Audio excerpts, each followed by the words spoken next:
I think it is difficult. I cannot tell now what other ways there are to get at this problem of people's passivity.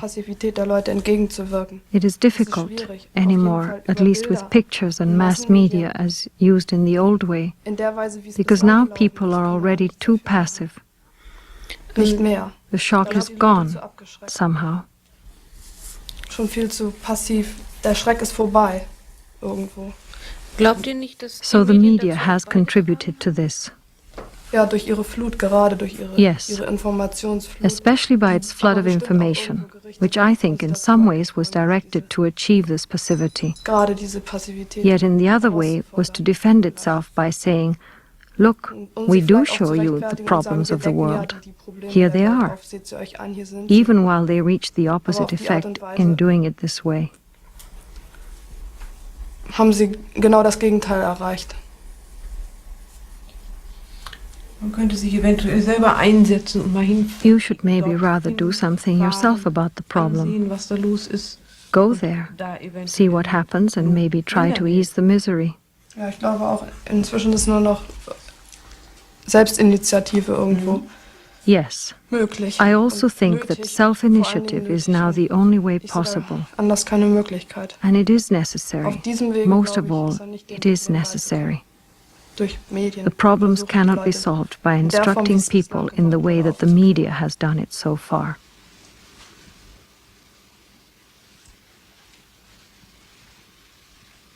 A further example, this one British and again televised on the same day as Reagan's visit to Canada, is this news item on the British nuclear tests of the 1950s, which evidently began with the concept of test exploding an atom bomb over Scotland. It would have been exploded on the northeast coast near Wick. The idea was dropped partly because the area's high rainfall would have made it difficult to keep electronic monitoring gear working. The scientist in charge of the British A-bomb test, Lord Penny, admitted that mistakes were made in the tests in Australia. He said explosions off the Montebello Islands in 1952 and 1956 contaminated the mainland. The Commission had planned to be in London just 5 weeks, but only today, 12 weeks on, 38 tons of documents and 80 witnesses later, they say they've got what they came for. The Commission have heard again here in London stories which, when told by veterans in Australia, were considered so far-fetched as to be laughable. But they've been confirmed here in London by the scientists and servicemen who are actually responsible for organising the tests. There were the air crews ordered to take samples from the atomic cloud without warning of radiation hazards and without proper monitoring and decontamination procedures. And the ground crews who were not given protective clothing to decontaminate irradiated aircraft and who received radiation doses. There was the ship ordered to sail into the fallout cloud to test the effects on the vessel and crew. And there was the operation on the Montebello Islands off Western Australia, where unpredictable winds blew the fallout cloud over the mainland. Meteorologists giving evidence at the hearing say that there was 100 to 1 chance that the right, safe weather conditions would prevail, and this island site should never have been used. Lord Penny, here on the right, was the chief government scientist responsible. He was summoned back to the witness stand today to answer these allegations. He admitted that the tests fired from the Montebello Islands did contaminate the Australian mainland, though he said they would have carried little risk. And under persistent cross-examination, he conceded that one of the bombs on the mainland should never have been fired at all. It was that firing that allegedly gave rise to the so-called black mist which Aboriginal survivors claim came over their settlements, causing many deaths. The British government could be asked to pay compensation, but the government's chief headache would be if the Commission were to recommend that the British return to the bomb site and clear away all the nuclear debris, including plutonium, still lying here. That, said one of the Commission's lawyers today, could cost billions of pounds. Sue Lloyd-Roberts, News at 10, at the Australian Royal Commission hearings in London.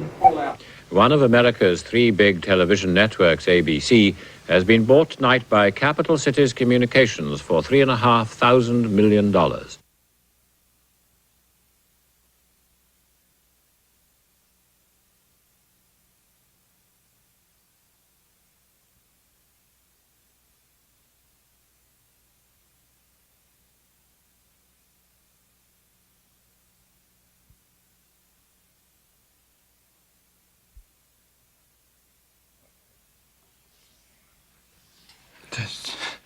That's unbelievable. I would have expected, in comparison to the centre single dot, which was, as you said, the explosive power of World War II, another square. But I don't know how many squares are there. That's just amazing. It's somewhere between 5,000 to 6,000 World War IIs at the moment.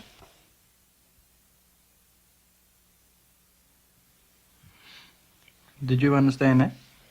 Yeah, that's all the bombs they've made, and they're not just ordinary missiles or stuff like that, they're nuclear bombs. Yeah, that's exactly right. But, see, that little dot there, that is all the bombs that were used in World War II, the total explosive power, right, all added up together. Now these other dots, 5,000 of them, or whatever it is there, 5,000 dots is what America and Russia, Soviet nuclear Russia, right? Yeah. That's what they've got in stock to use now. What, are they all in store? Yeah, just...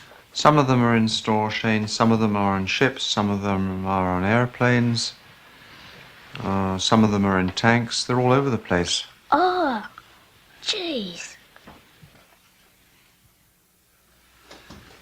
It's kind of a sad thing to waste all this technology, you know, in that area of defense, where it could be better put to use in areas of developing natural resources and building better systems of education, developing medical science, medical technology instead of missiles and so on.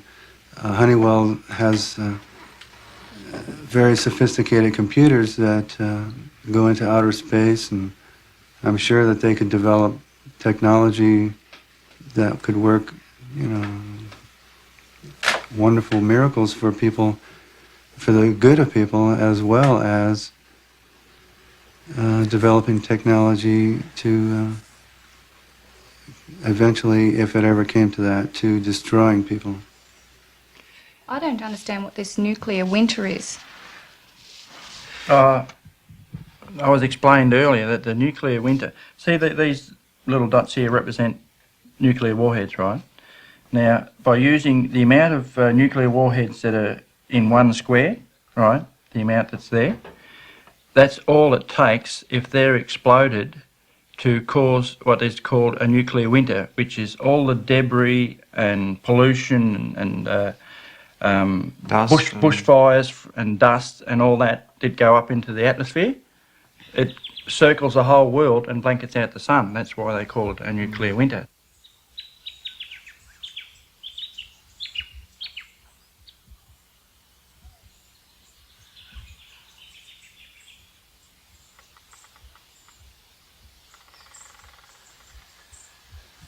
And during that period, in the middle of the day, if you went outside, it would be like going out on a moonlit night. Maybe darker than that.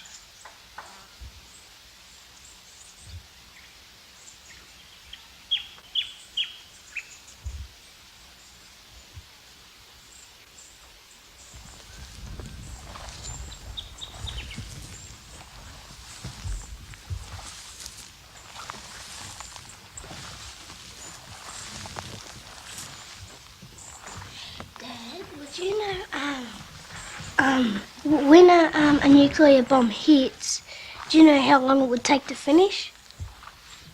It's only a matter of seconds. The actual explosion you're talking about. Yeah. Yeah, it's only a matter of seconds. As soon as the bomb doesn't hit the ground,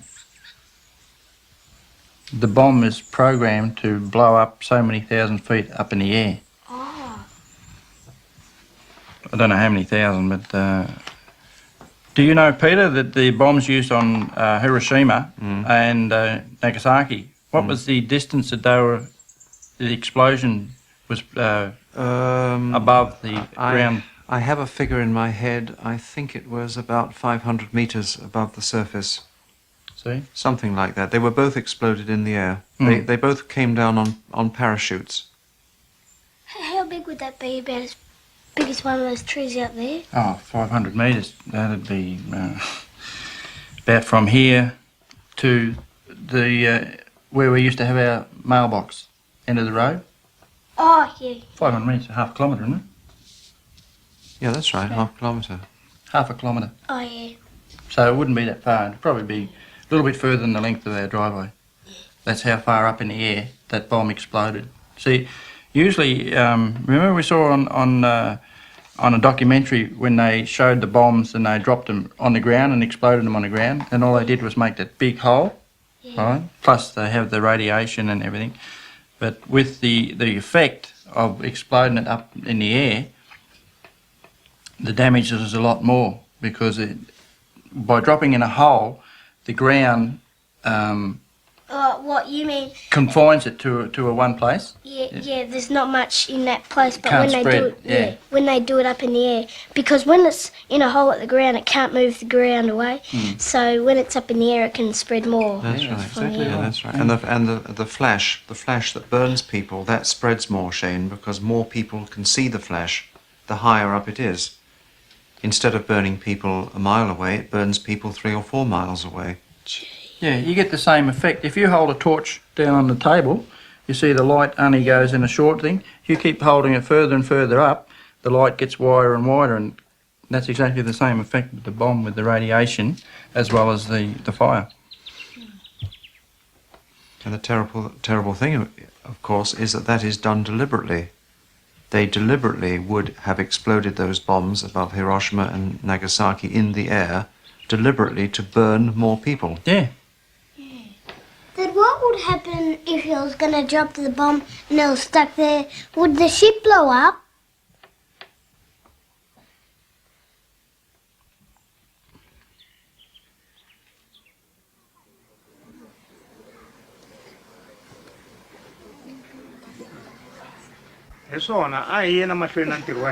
Now that you have looked at these photographs, what do you have to say about them?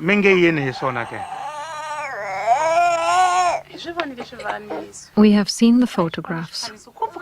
They provoked agony in us because that is what our country, Mozambique, is going through today.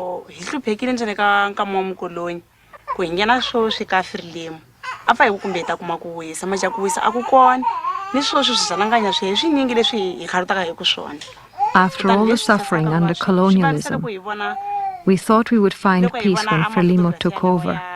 But there is no peace. That is what we see and remember when we look at these photographs of our fellow men when they were involved in a war. For us, it is now the same. Even though our own problems cannot be compared to the more serious problems of other countries, the war of aggression that is being waged against us is causing us great suffering. That is why there is delay in receiving aid in this cooperative. The enemy is always frustrating us by destroying goods and services, causing us to suffer great losses. This is what I would like to say by way of registering my anger and grief at these photographs, and in also expressing my happiness that you are here with us today.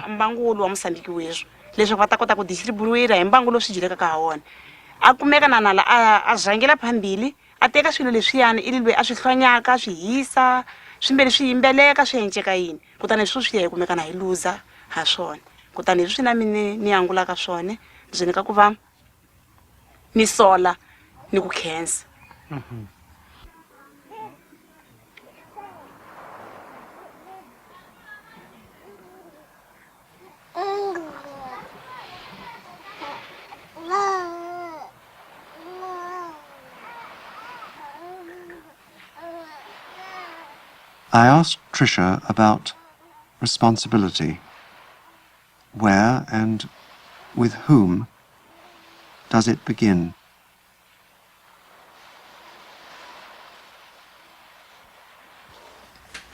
Well, I think actually it begins with us, but we haven't, a lot of us have not, accepted that, in that we want to separate it from ourselves because it's such a immense, the repercussions of what's happening are so overwhelming and so horrifying that we don't want to accept it. And so it's like a denial, that we just deny that that's really a part of us because it's maybe separated to some other segment of our job or some other segment of our society. So we say that that doesn't really have anything to do with us because we are in a different department, for instance. Where in effect what we're doing is committing the sin of omission, in that we're not being responsible enough to have some kind of control over what's happening to the people in our society and the people that we are affecting in large all over the world by creating these weapons and paying for them and sustaining them by our livelihood of working in the industries that pay for them and that promote them.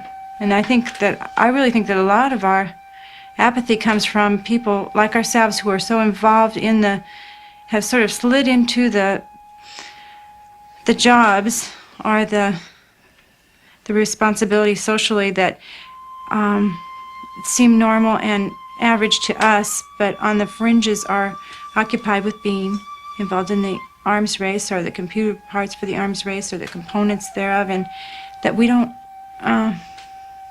then when we slide into that, it's real hard to separate that and to change what we're doing and to turn around and do something different or to move away from it.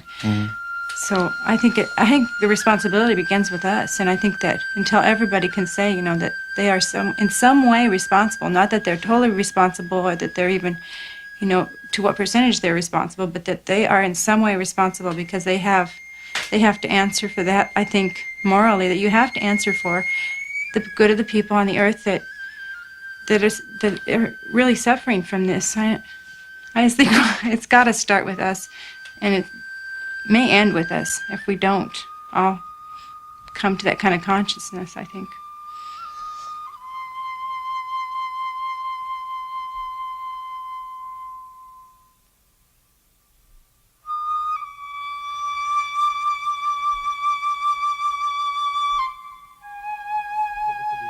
Il y a eu plus de 100 essais nucléaires à Tahiti.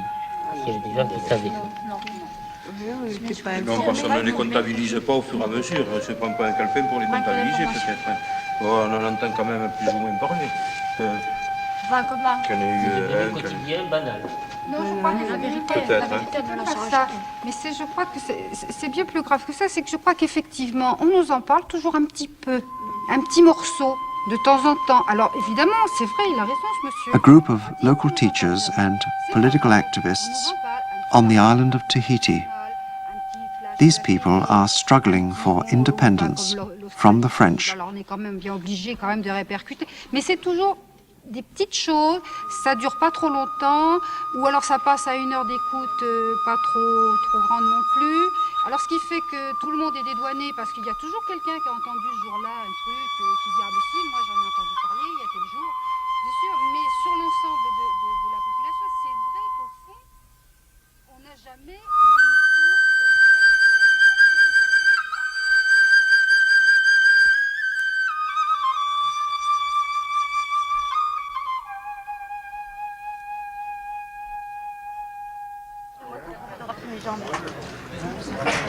Les belles jambes.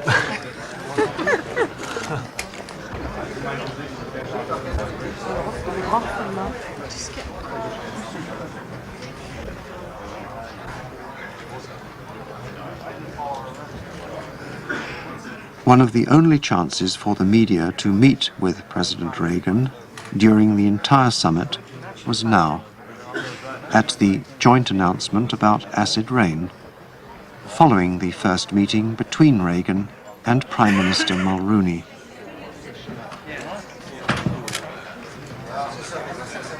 Take a second here simply to endorse what the Prime Minister has told you. I'm very pleased with the outcome of the discussion. We touched upon a number of things of interest, and we'll be dealing with those in the meetings to come tomorrow. But a particular concern to us was this issue of acid rain. And I am very pleased with the envoys that have been chosen. Notice that President Reagan does not attempt to answer the question that will be put to him by a journalist in just a moment from now. both Reagan and Mulrooney will remain almost totally inaccessible to the media and completely inaccessible to the public during the entire summit.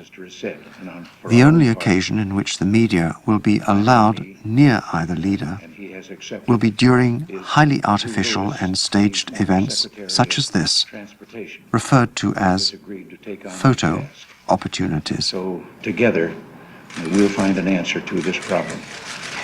And I couldn't be happier about getting this underway and off dead center. What are they supposed to do?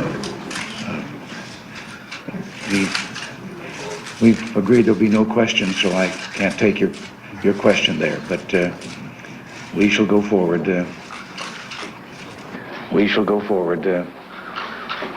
With finding an answer to what is a problem that belongs to both of us. I think that it's very significant that our two countries should work together on all matters of environment, because entrusted to us is the care of a very unique continent.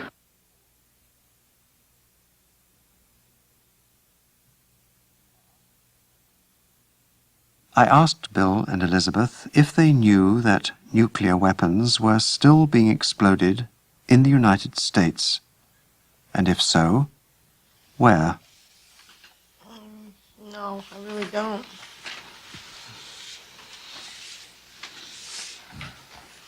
I thought it was a ban on the testing of atom bombs. There is or there isn't? I realized at that moment that I really wasn't quite sure myself.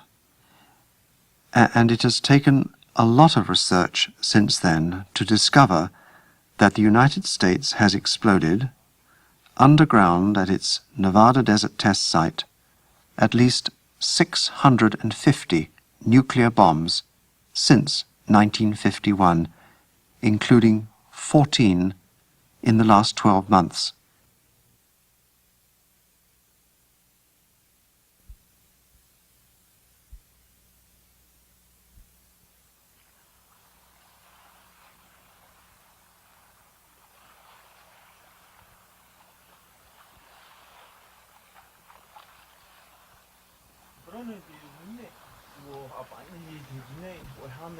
This woman tells us that some 100 atomic bombs have been exploded here in Polynesia. What about us? We live right here in Tahiti, and yet we do not know how many atomic bombs have been exploded here. This woman also says that she is aware of the existence of Mururoa, having been informed that there are atomic bombs here. She seems to be saying, when she hears such statements, they put her to sleep, as if it is because the events are already over, and there is no point in bringing them up again.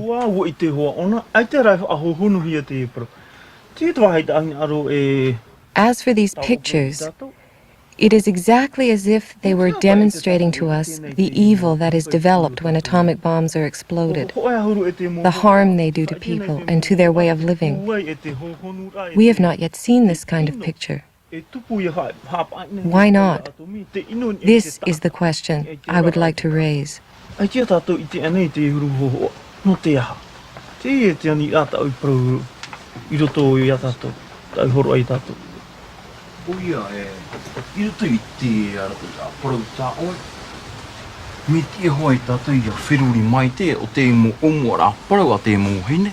pictures may show us the nature of these instruments of death.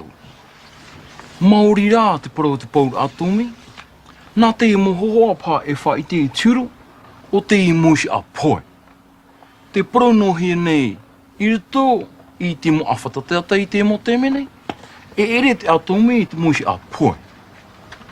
are being told on television during this present period that the atom is not an instrument of death. When I look at this picture, if I were not aware of the nature of the picture, I'd say this was a baby doll made of human clothing that had been given to a child as a plaything.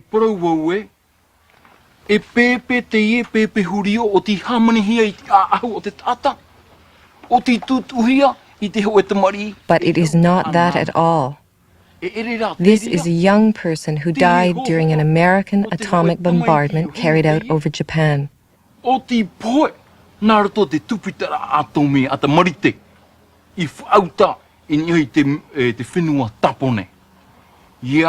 As for me, when I reflect about atomic matters here, I am inclined to make a strong protest in keeping with these pictures displayed before me.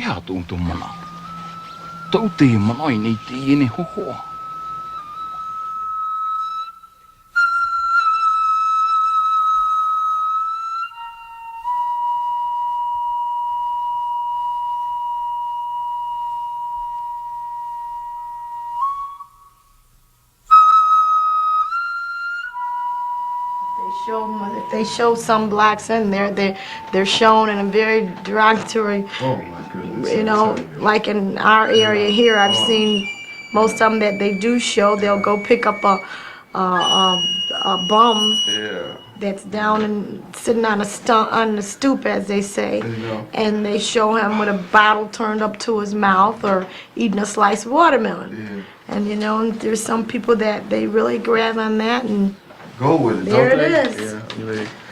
Yeah, what you don't understand, what people don't understand, they tend to fear.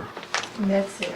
And I think that what was done to black Americans, I think that in the back of most white Americans, they think that it's going to be some kind of retaliation. Hey, we're going to have to keep these people down because, if they ever get in a position, they're going to really jug it to us, or stick it to us. At one point, they were treated like animals, and now that some of the after effects of it now, when they see it, they don't like it.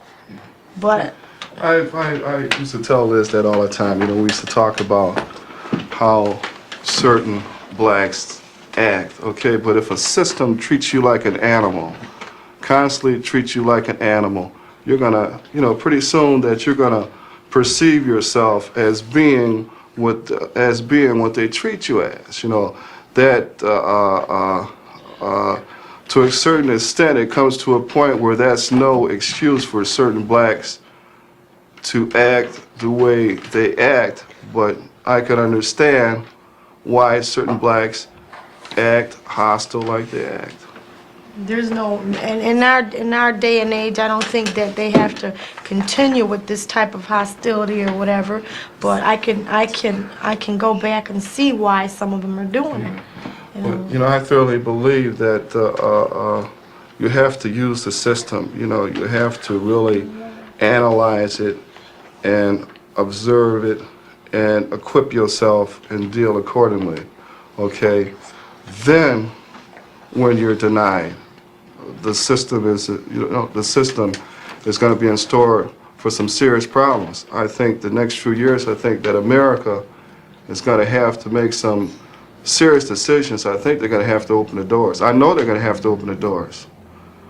Or there was it's no longer a system now, whereas you have half the pie and just give me a slice.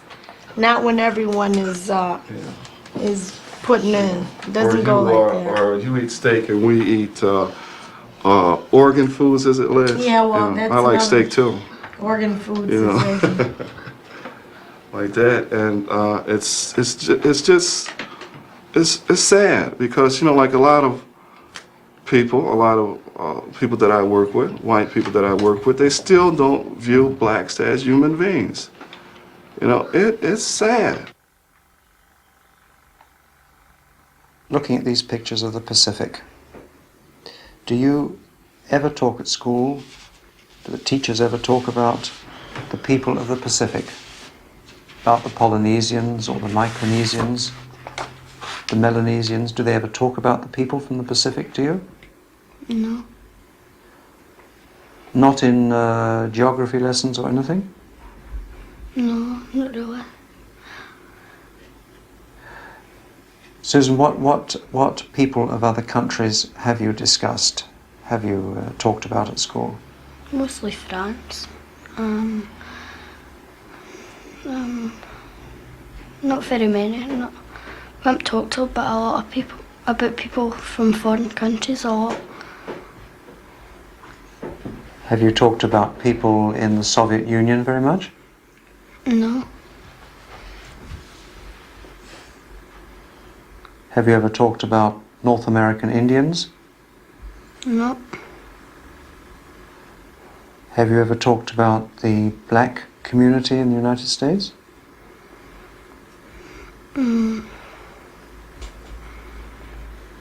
No. Have you ever talked about the Aboriginal people of Australia?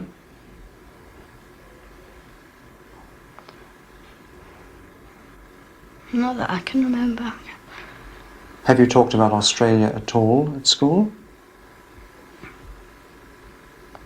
No.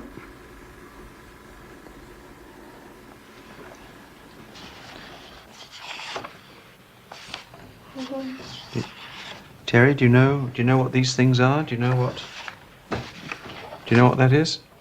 Yep. What is it, A Terry? missile. It's yes, kind of. The bomb? It's a nuclear bomb. This thing here that looks like an enormous, massive garbage can. These are all. Sorry, Shane. These are all American nuclear weapons.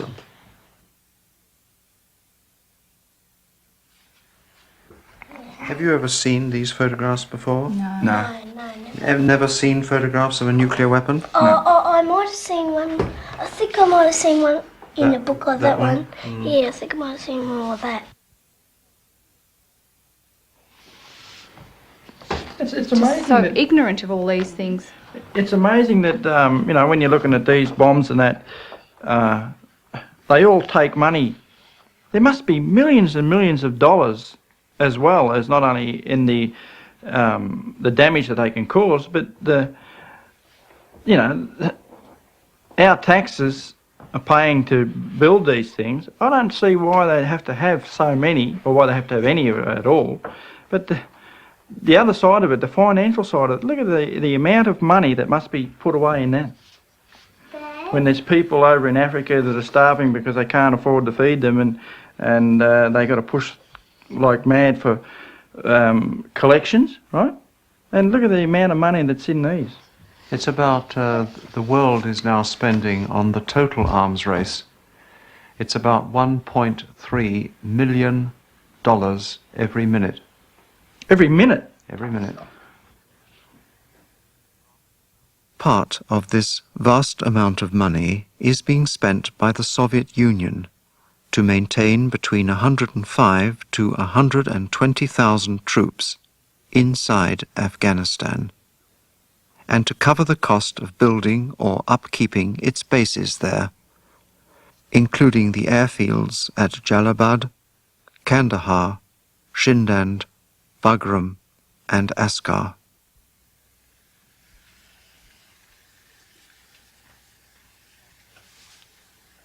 We have here Pine Gap, American secret facility in which not even Australians are allowed, in the center of the Australian desert. This is monitoring satellites. Nurungar, another American satellite base here. B-52 bomber base at Darwin. And Northwest Cape, an extremely major communication facility and signal facility which beams signals down deep into the water to pass messages and firing commands to the United States nuclear submarines. Coburn Sound, a naval facility, probably an Australian naval facility, I believe, which is, they say, to be designed, developed also for the Trident American submarine. Japan. This is the prefecture, which is rather like an American. It's smaller than an American state, but it's larger than a county. It's a main administrative unit. Prefecture of Kanagawa. Kanagawa lies just outside Tokyo Prefecture. This is the outline of Kanagawa Prefecture. And it has, I think, the highest concentration of American bases in Japan. Do you remember just now I mentioned that there are 50,740 American military personnel in Japan. Each of these is part of the American part of an American base or installation in one district in Japan. Housing facilities, milk producing facilities for married quarters, naval base, air base, weapons dumps, and so on.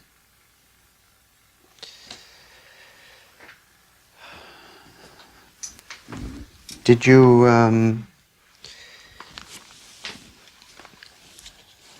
so really the question is, do Americans talk very much about the American presence in Australia or Britain or Japan, for example, or Norway or Denmark? Is this talked about very much in this country? I don't think so. Not in the circle of people that we're in. I think maybe if you were in the military, you would know of it. But other than that, I think most people don't even think about it. Don't even. It's just so. It seems so remote that you don't. Maybe that's the reason that I don't think about it, is because it's remote. But I've heard things about it. Just little tiny specks of information about it, but I didn't. All the details of going and showing these pictures of the different places that are actually there, and all these buildings and these whole, it looks like communities of houses and everything, American installations. I had no idea that was over there at all. And it seems another irony to me is that it's if there's all these Americans in Japan, why don't we talk about Hiroshima or Nagasaki over here? I don't understand. Why it seems there's no kind of it seems like there'd be more of a consciousness of that with that many Americans involved over there in terms of whatever they're doing. We don't know, but in terms of military or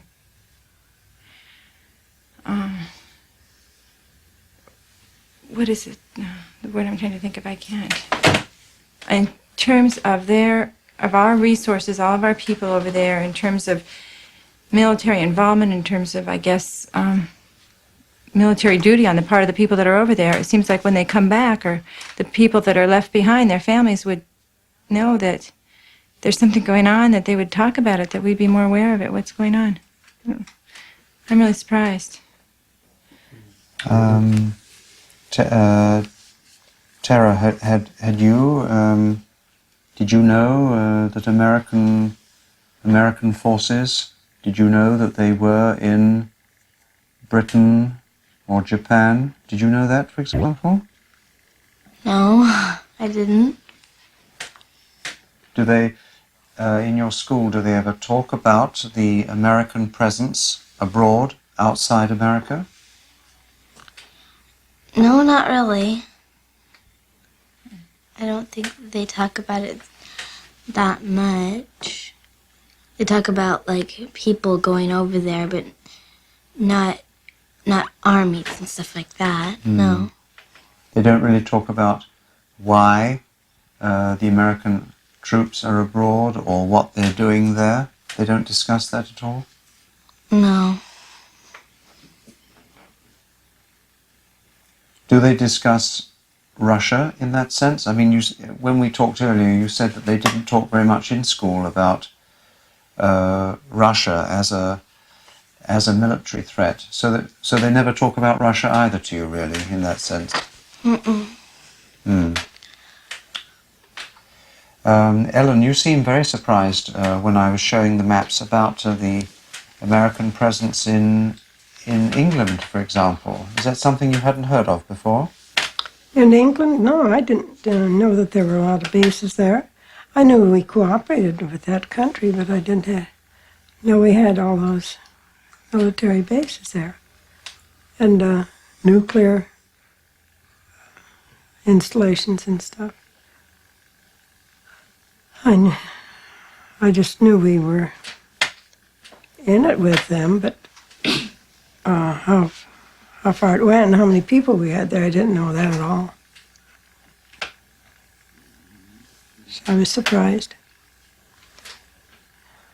And Japan, I've heard of people going over there and living there. Families live there because their men are in the Army or Navy or something. But I didn't know it was that many either. Just thought it was a few. ピアノが好きなの？はい。You like the piano? どうして？ Yes. どうしてってこともないけど、長 Well, い I 間 don't know why. It's because I've been doing it for a long time, and I like it. ピアノは自分から習いたい。 Did you want to learn it by yourself? 幼稚園の時にやってたんだけど、 When I was at kindergarten, I played. Then my mother asked me to continue to learn. ピアノをやってて何が楽しいかな？ What is interesting in playing the piano? 上手なやつは、 It's a really good feeling when you hit the notes well.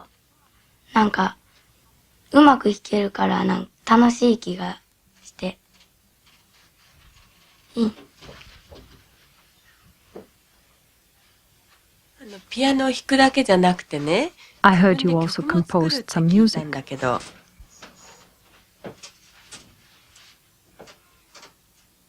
それはYes.